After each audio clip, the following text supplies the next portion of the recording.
Hi everyone, the name's Nat, and as always, this is our Thursday webinars. Every week we do enlightening webinars on neurodivergence, talking about the beautiful diversity of human existence. And the idea is to create digestible information which is interactive, fun, and engaging for everyone. Today, we are going to be looking at how not to talk to a neurodivergent person. Why? Because let's face it, it's a little bit of a minefield. Whether or not you're neurodivergent and just want to blow off some steam, or whether you're neurotypical and you support people who are neurodivergent and you want to know what is probably best to avoid if possible. Some of these are going to be obvious. Others are going to be more nuanced.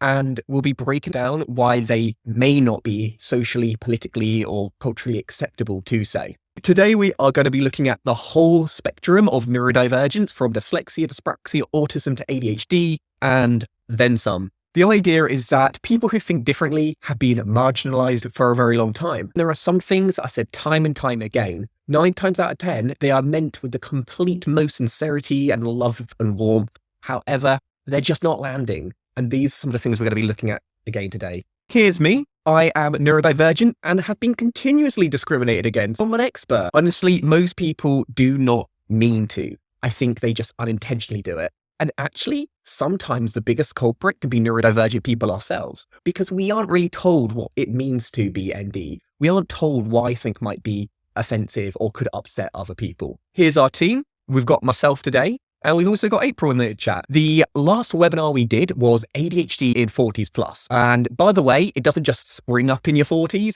It's that a lot of people were diagnosed and only now are realizing, wait a second, I may be neurodivergent. Or they may realize that as the body grows and ages, it is demonstrating in different ways. So you can see here, all lovely and edited. Check it out on our YouTube channel. How not to talk to a neurodivergent person? Now, remember, neurodivergent just means someone whose cognitive functions diverge significantly from the majority. If you think different, you may have dyslexia, ADHD, be dyslexic, OCD, could have autism, but it wouldn't be neurotypical. A neurodivergent is any kind of cognition which is different from the majority, not just different to how the rest of society has grown and developed. We have all noticed a trend where people are trying to be inclusive and nice, which is about damn time. But people are getting it wrong along the way. Today, we'll hopefully correct that. Some quick terms to make sure we're all on the same page. And it is neurodivergent. Just mentioned it. All it means is individuals with neurological differences. ASD, ADHD, all of the ones around the spectrum. Even some lesser known ones like fetal alcohol spectrum disorder, intersection stressors. This is challenges in recognizing internal body sensitivities. This is quite classic with those with autism. How we process the world may not just be exacerbated, but also may be diminished in certain areas. Developmental disabilities, this is chronic conditions affecting mental, physical abilities. Intellectual disabilities are not one and the same, but if we're talking more broader to developmental developments, disabilities, difficulties, disorder, then you would also be able to include that. And learning disabilities, LD, these disorders affecting learning, maths, movements, attention skills. This one arguably maybe could be autism, Tourette's, depending. These are just some terms to make sure we're all on the same page. The first one, just try harder. Anyone just told you, stiff upper lip, you can do better, put your mind to it. It happens all the time. Neurodivergence isn't about lack of trying, lack of motivation. It isn't that you could do it if you were just a little bit more focused. Your brain is on a complete other track. Imagine 2 train tracks, one's going to one destination, one's going to another one. If you're on the other track, you can't just switch. But yet people think you should be able to. Oh yeah, this is prime toxic positivity. I think people mean it with the best intentions, but it comes across a bit passive aggressive, doesn't it? It depends on the tone, but it predominantly comes from a lack of understanding. Just write a list. People will always have these fun little solutions and they'll have no idea about, imagine if you've had a condition your entire life and someone who doesn't have it suddenly comes up with an idea about how you can make your life easier, they're probably not going to have the best awareness compared to someone who lives every single day. My first question to everyone is, what did you get told to try harder at? Maybe when you were growing up, maybe even recently. I guess for me, shoelaces. It took me so long to learn how to tie my shoelaces. It was just try harder. The more you're trying harder, the more stressed and the more tangled your brain can get. We've got schoolwork. Most of us would have been in the lower sets, even despite we may have had higher cognitive abilities in other areas, but the school system is all or nothing. Being quiet. Yeah, those with ADHD or Tourette's, for example, you can't just be quiet. And no matter how hard you try, when people tell you to try something, you're more consciously aware of it and it actually becomes harder. Writing is in a different part of the brain from creativity. Even if you're good at art, doesn't mean you're going to be good at writing. Dysgraphia is a good one to look at for that.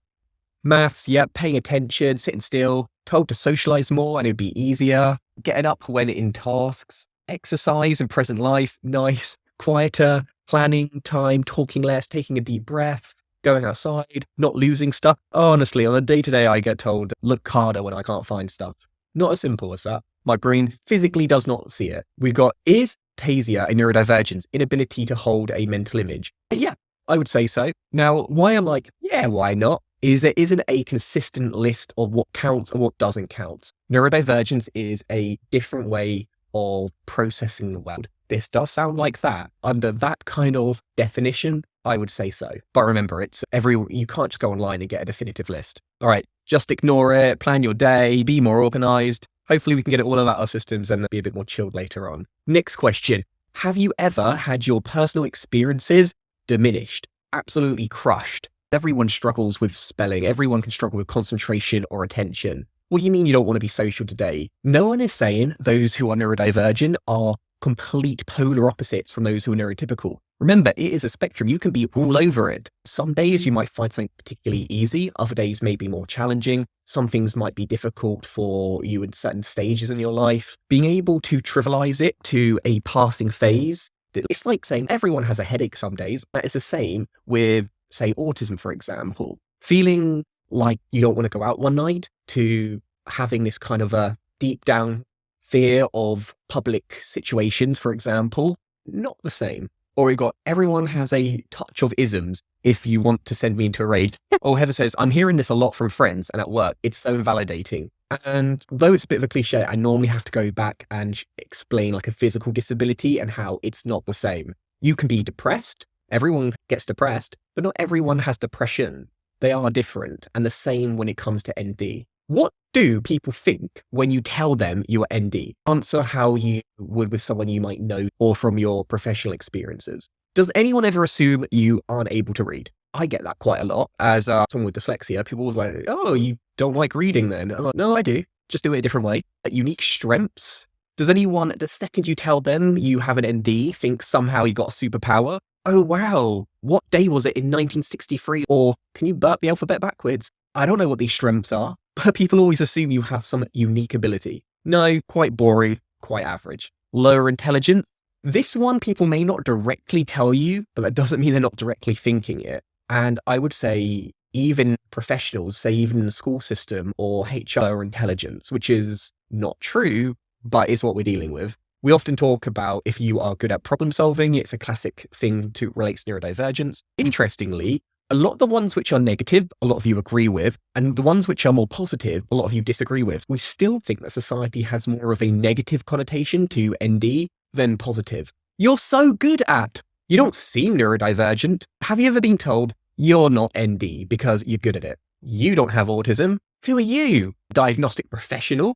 And people will like to pigeonhole you because they have a binary view of what is and what isn't something. And if you fall out of that category, you aren't. Example, maybe you're a happy person and people say you don't have depression. A great example of comedians, a lot of them have deep-rooted depression. With ND, you might really enjoy sports, but you have to do a little bit of harder work to maintain balance. If you have to, just because you're good at something doesn't mean you don't have additional struggles. It just means that you have found ways of managing or overcoming them. This image here shows that. In this circle, we've got majority neurotypicals. The vast majority of society have a typical mindset. And as our minds kind of divulge, get a little bit more unique and different, it becomes fewer and far between. For instance, say divergent. Those with autism may be here. Now, you may be in this middle bracket, and you might not meet the criteria of autism, but you still have a more unique way of processing compared to the majority. And people, this group, when they hear neurodivergent, they are thinking you're like this guy right over at the very edge of fringes of society. All right, let's see what some of you have said. Empathy, we've got, I'm really good at organizing and time management. People wouldn't think I have ADHD. We've got, you're not autistic. You have a bit of anxiety. Yeah, you can have both. And often you have anxiety due to the way that people treat those with autism in society. Yeah, Bonus points, I do have anxiety, probably because of the way you're treating me. Kelly says, doctors won't assess me as I have a uni degree and married and hold down a job.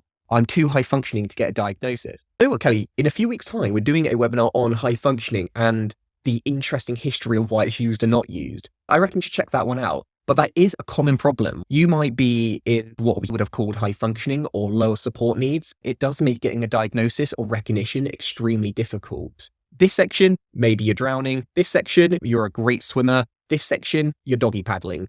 But for how long? Because it gets tiring and can get quite worn out. My partner was misdiagnosed and they said he didn't have ADHD, just a naughty boy. Unfortunately, that's history in a nutshell with ADHD. Have you been told to aim lower due to your neurodivergence? Maybe that exact term may not have been used, but they lowered your ambitions. This enthusiasm and passion you have for something and have already made that snap judgment that you probably aren't going to be able to do this. Maybe you should do something a little bit easier, a little bit more on your level. Yep, by teachers, by family, myself. That one gets big. The more that other people tell you that, the more you might start to believe it on yourself. And this diagram is quite interesting because it shows that with learning disabilities, how it can affect. In academia, it could be reading, spelling, maths, writing, and they assume if you have a developmental disorder, which might hinder your rapid progression in certain areas, had a learning disability in school, you childcare or bricklaying, English literature, they wouldn't let me do it because they thought I would struggle too much. And you see, this isn't as simple as evil teachers. I think they're doing it because they genuinely want you to not struggle. But either way, it's stopping people. You're setting the bar on their behalf, which isn't exactly the most inspiring way about it. Emma says, people who have been surprised by where I have got to in life when I tell them I have ADHD, which shows they have low aspirations for those. That is really true. Every time someone congratulates me for doing well in life, I can't help be a slight bit offended that you thought I wouldn't be. It is a bit of a double-edged sword. It wasn't until I got to uni I was diagnosed. The next one is, now this is similar, but different from the last one. You don't look autistic or ADHD. Has anyone ever told you that? I'm always curious to know, what do you think being autistic looks like? Do ADHD people have a certain kind of scar on their face, or is there like a certain wonky eyeliner? It is a hidden disability or a hidden disorder. And a good example of not looking something, I suppose everyone thinks we have like hunchbacks and hobbles around. No, you can be very successful and not even have any inkling by the rest of society. An example is some of these celebrities who apparently have ADHD. I always look for concrete things. The key takeaway is a lot of famous people are neurodivergent. This is just a real reminder. ND honestly doesn't have a particular look. It's not something you can visually pick up on. What have you succeeded at, not despite your neurodivergence, but because of it? Everyone loves a bloody underdog story, don't they? But the real narrative is it has actually been an essential, integral part to my overall journey. All right, we've got picking up small things and being a good manager. When I first reading it, I thought you were just like literally picking up stuff. But yeah, I do see as well. Having that attention to detail can be a godsend. Excellent time management as a waitress. Everything is methodical. Brilliant. That's a very good one. Setting up a mental health CIC. That's great. Again, that's something that I don't think you probably could have done had you not had that lived experience. Saved my local nursery by fighting the council. That's a brilliant one. We can be relentless to the point it will either burn us out or we will succeed. An honours degree, then a master's degree, as I was able to hyper-focus on essays and got fantastic results. I'm almost finishing my master's now. Great operation managers working on systems and programming, a PhD, not too shabby. I got my autism diagnosis. It's true. Whenever I go down the rabbit hole, high levels of empathy, attention, details, hyper-focus, editing webinars to make sure they run as smoothly as possible. 2 degrees, starting my own business, working for an NHS organization, full-time whilst parenting to ADHD children. Wow. Okay, we've got some like superhumans in the group. I do truly believe that a lot of these may not have been as possible had you not had that different perspective on life. It's just a phase, you'll grow out of it. This is something that a lot of people got taught a few years ago. It's only now that people are starting to research and appreciate that thinking differently is part of your DNA. It's inherently part of who you are. You cannot just stop one day and start the next day. It does affect you maybe differently throughout your life, but it is part of you. This little diagram here was for an autism study done on about, each one was like 1,000 populations. It was set in Somerset. The idea was how many people are neurodivergent. The biggest demographic was 15 to 90-year-olds were the most likely to have a diagnosis. But even those who are 85 still got diagnosed. This proves us that you don't outgrow it, because these people who are 85 plus, they probably have always had autism.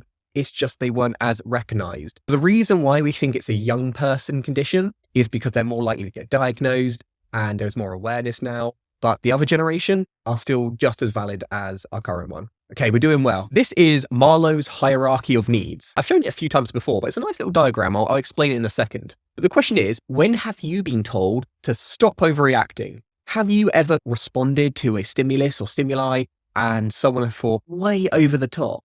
People, it's because they are relating how they would respond to a particular situation. Maybe you're in a situation where you are overwhelmed. Someone who isn't may be able to internalize, push it aside, and move on. Where someone who had neurodivergence, you might even have a full meltdown and might struggle to navigate the world. Those who are neurotypical are very good at taking information in and their brain sorting it out in like a recycling center. What's important, what's not important.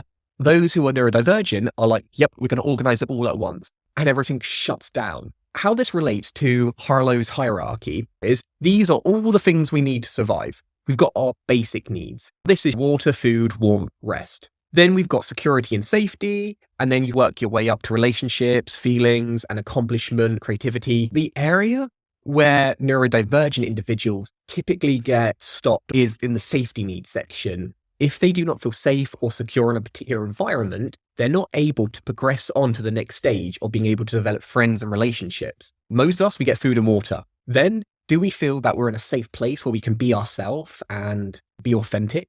Judging by what we've seen today, we cannot progress onto psychological needs. And if we do not have these psychological needs met, mental health challenges are the next stage. This hierarchy is a good way of illustrating why we may struggle with mental health. Anyway, let's look at some of the things you've been told to stop overreacting on. We've got mouth breathers, dealing with morons, stop being loud, overreact to other people, public transport, eating sounds, auditory stimulation, social gathering, shame afterwards, high emotions, textures, foamy texture, like dealing with rejection and public toilets. These things are horrible and most people do not like them, but most people are able to say, you know what, I don't like it, but let's just keep on moving forward because ultimately I have enough of my basic needs met. Where neurodivergent people, they don't have enough of their basic needs quota fulfilled in order to start moving up this pyramid. But April says, people in the past have told me not to overreact when I had a brief meltdown. Yeah, like how would they know? It's easy to say when someone's upset and you're like, don't be upset. Wow, why didn't I think of that?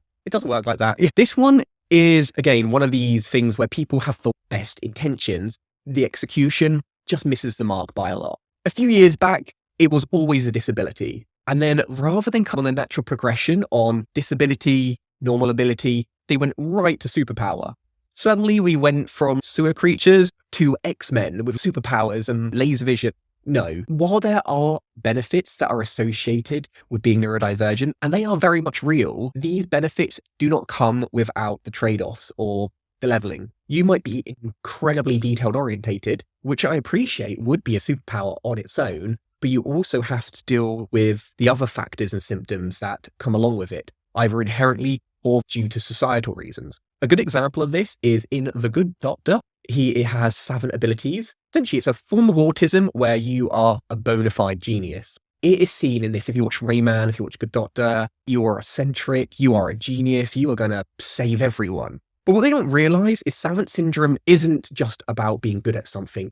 It also comes with massive deficits in social interaction, and the world can be very overwhelming. Think of it like a spectrum. While most people are like, those who have savant syndrome might have really, really high spikes and they're really good at, but then they also have really big deficits on things that they find really challenging. Making jokes about their condition. Is it okay? Is it not okay? It is a tough one, to be honest. Little joke here. Dyslexics are people poo. And let me know, what do you think? Is it okay for people to make jokes around your condition?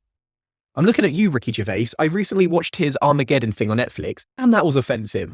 Yeah, some of the things were a little bit too far, but I guess that's humor. Most people would answer this question that it's okay if you are and you're making the jokes about it. I would say maybe it's better if you make the jokes about yourself rather than just say, hey, I've got ADHD, I'll talk for everyone. On the other hand, are you just self-deprecating, which a lot of us do? Is it just banter meant to make people have a little laugh? Kelly says it depends on the situation. Making jokes on their condition, not okay. I think this is very situational, and it depends if you are with the joke or if you are the joke.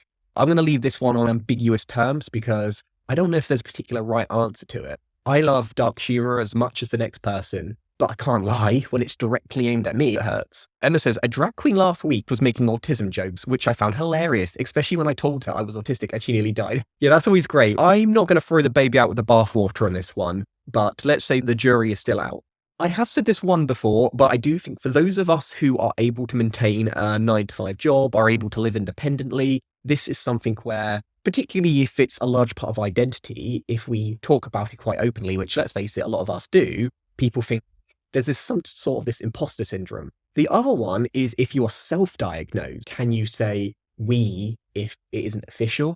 I always go down to the social model rather than a medical model, which is more about appreciating your own unique abilities and how you navigate space. The way we diagnose people in the UK is through the ICD-11. Check it out. Some of the conditions we speak about, hyperlexia, high functioning, Asperger's, they're not actually in this document. A lot of them are just useful terms of describing difference rather than official medical terms. I've had friends that be like, oh, Nat, so how to spell this? I'm like, and I'll spell it for them and I'll get it correct. The brain isn't like that when it's more relaxed. It may be able to process information more effectively. I think with late diagnosis, it's been fairly obvious things aren't quite right, so people are less surprised. That is a thing. You wouldn't go all the way of getting a late onset diagnosis if things weren't challenging, because the process is long, tiring, can be expensive. It's normally when you really think this is a need rather than a nice to have. Everyone's a bit neurodivergent. This is, I think, LaDonna, what you mentioned earlier, when people say just everyone has a little bit of an isms or autisms.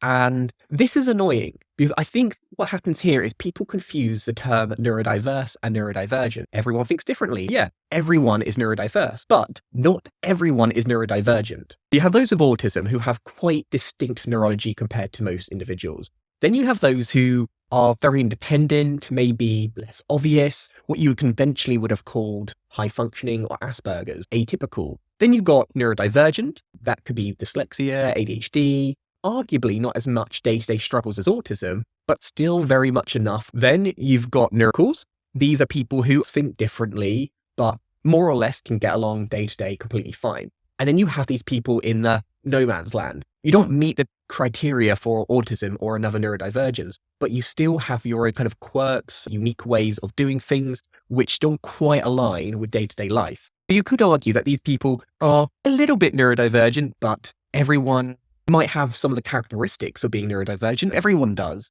but you don't have it every single day for your entirety of your life. And that is the key difference here. Kelly says, if there's things that affect your life significantly, then it is ND. Absolutely. Everyone has those symptoms. I must have ADHD. Okay, yeah, you probably do struggle with attention, but did you yesterday, the day before that? It is about the length of it. Normally when you do these questionnaires or tests, they'll ask you, have you experienced the following in the last 6 months consistently? You can't just say, oh, for the last week I felt a bit down and then you get depression. It's a consistent period of time. For depression, for example, it's that, has anyone died in your family? Yes. All right, you have every right to be depressed. But if there's no particular reason, that's when you might have depression because it doesn't link up. And with neurodivergence, it's a little bit similar. We struggle with concentration, spelling, different things can interfere with life. But if it's ongoing and if there isn't any kind of direct correlation, let's say your eyes have been a bit blurry lately, of course you're going to struggle with reading. That would probably rule out dyslexia because there's another factor to take into consideration. Everyone's a little bit pregnant. You're right, Heather. ADHD ain't like a trend. Oh, yeah, I've heard that one before. You must be good at maths or art.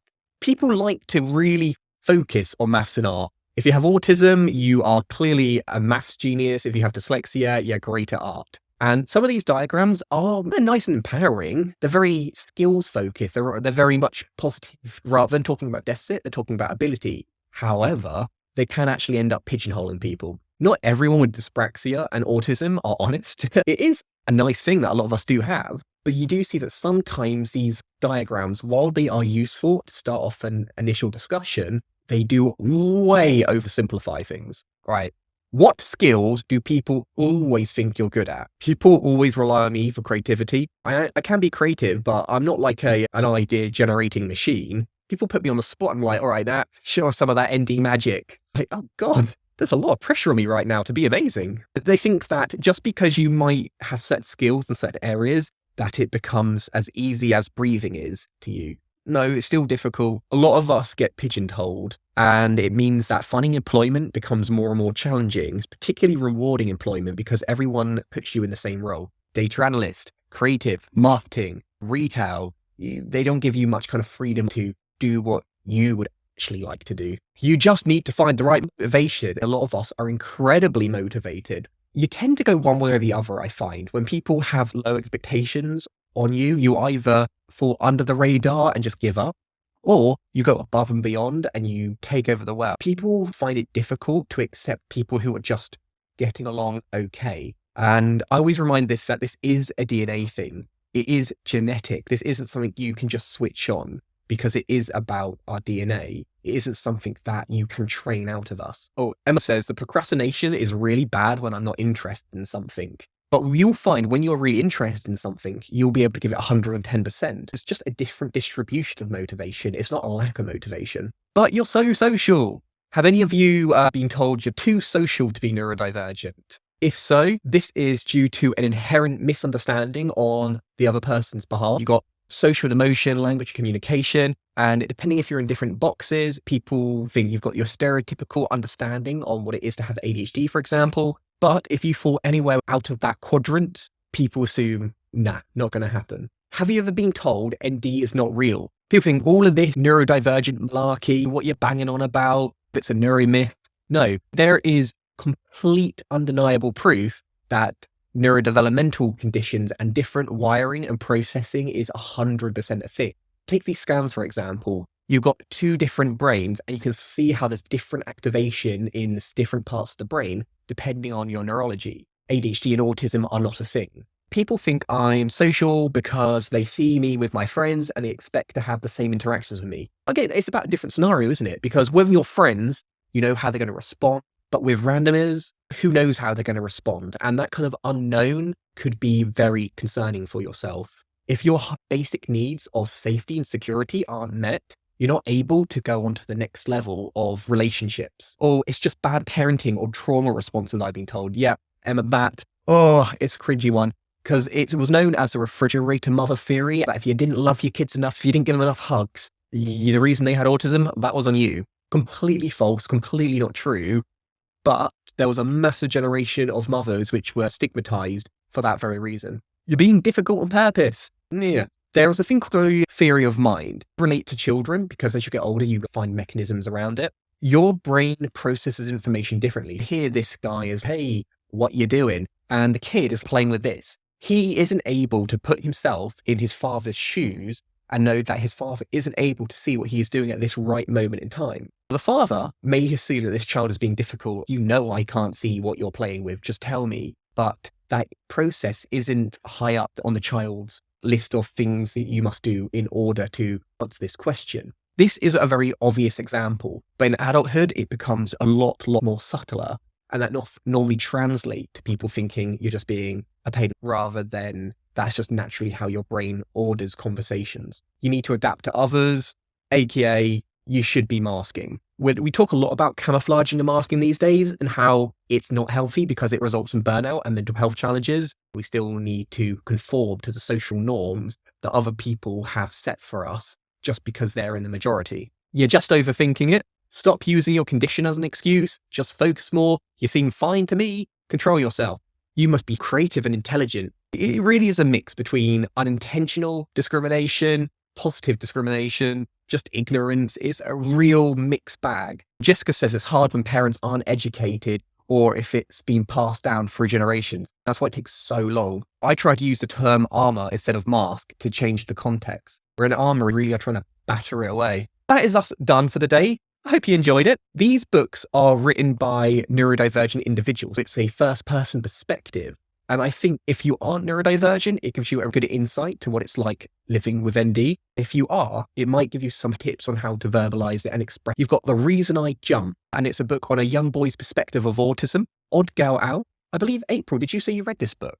It's about experiences on a late diagnostic autistic woman. I could recommend that one. Look Me in the Eye, a memoir about living with Asperger's, and Thinking in Pictures by Temple Grandin, insights from an autistic animal scientist. More interesting than it sounds. It's a good read. Kelly has just said, I often say to my son, you have to get tools under your belt to make your life easier. I hope he doesn't think I'm telling him to mask his authentic self. Kelly, it's a real tough balance. I'm sure you're doing an absolutely fantastic job.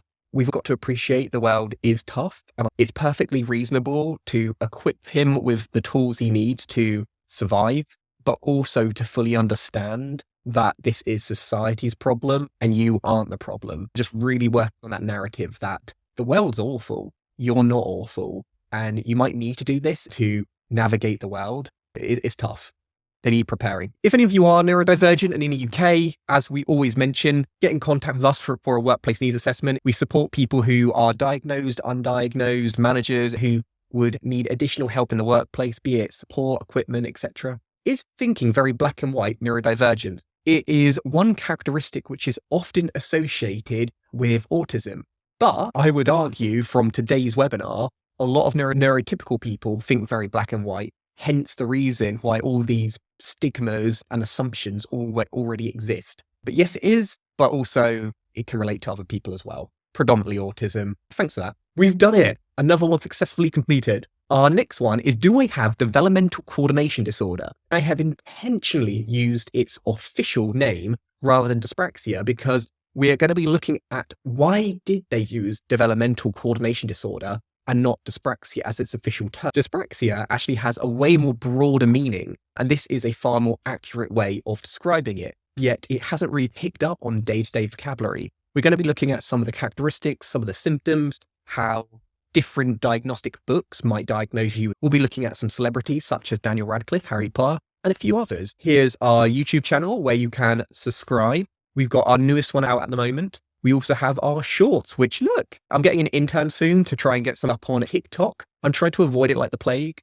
but we do need to get someone else on it. And here's our contact details if you do have any follow-up questions or you want to get in touch. That is everything from me today. I hope you enjoyed. I hope you got your blood boiling a little bit, but you can relax now and know that the more we talk about it, the more that we question it, the more that we don't let these things slide when we hear them. Hopefully we can start reshaping the narrative and start reclaiming difference as a good thing. But thank you, everyone. Appreciate your comments as always, and I hope you have a lovely rest of your Thursdays. Thanks, everyone.